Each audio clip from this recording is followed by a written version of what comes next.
Now, Steph Sanchez of the 49 Carats podcast joins us, and a lot of people are concerned, Steph, that this season could be over before it even begins, right? It's one of those things where here we are, Game 7 or Week 7, and they don't look good. Yeah, I mean, and that could be putting it lightly, right? I think with the injury to Brandon Ayuk, that kind of underlines the urgency to get some of these rookies in there and see what they have in some of those guys. And I don't know, Sal, right now I'm feeling like this is probably not a Super Bowl contending team, and that's the reality I think the 49ers have to face. You mentioned that game for the Cowboys next week. They can win that game, right? We talk about the 49ers being owned by the Chiefs. Well, the 49ers own the Cowboys, but if they win that game, I don't know how much better I'm going to feel about this season. Yeah, because of the injuries. I mean, if Brandon Ayuk is out, he never really got started, Steph. I mean, he didn't look good, and we're all hoping for him to get back into sync with Brock Purdy. Let me ask you about Brock Purdy. He did not have a good game yesterday. Is this just growing pains from a relatively young quarterback? And do you still have confidence that this is our franchise quarterback? Well, I'll say this. I think defenses are figuring out what Brock Purdy struggles with most, and that's man coverage. He's struggled with that against one of the, league's top defensive coordinators, Brian Flores, now Steve Spagnuolo. And so teams are kind of keying into that now. And the 49ers don't really have guys who can separate against man. In fact, Brandon Ayuk was your best guy to be able to separate against man. Now you don't have him. So it further amplifies that issue now for the 49ers. And like I said, they're going to have to scheme some ways to get Ricky Peaw open, to get Jacob Cowing open, use his speed. But that's definitely part of the challenge that awaits Kyle Shanahan and Brock Purdy. You know what changed? Because last season, some teams threw man coverage at the Niners, and they seemed to adjust.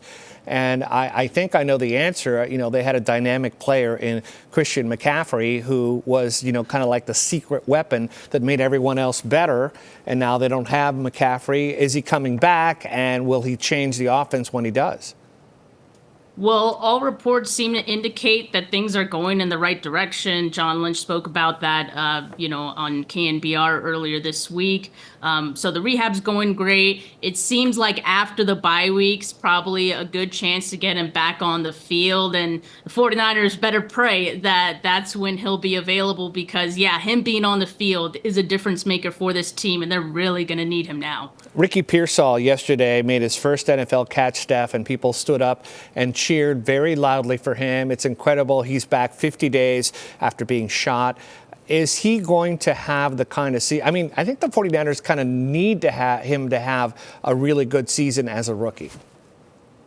Yeah, they do. And part of the reason that I think they were moved to draft him in the first place is because they felt like they didn't have enough guys who can separate in man coverage, right? And so Ricky Peaw is someone who could do that, showed he can do that in college, and they're really going to want to lean on that going forward. But also, Jawan Jennings, who missed this game on Sunday, he's trending to be back this following week as well. So he's going to get a boost and more looks. We know he can handle it. So, all these other guys are going to need to step up and be involved. One last question here, Steph. Patrick Mahomes didn't exactly have a barn burner. He threw 2 picks yesterday, but he's still Patrick Mahomes. He can still kill you even if he has a bad day. What do you think of Mahomes and the Chiefs after seeing them play the Niners?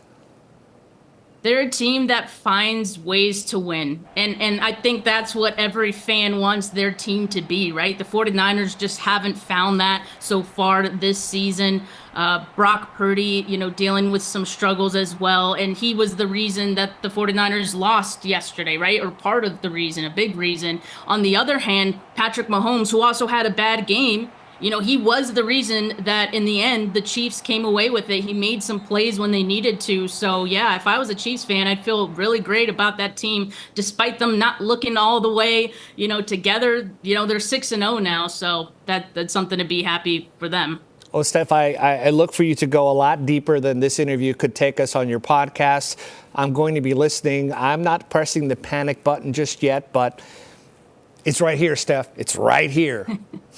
Thanks for joining us. Yeah, hand hovering over that button. Exactly. But thanks, Sal. All right, thanks, Steph. Go Niners.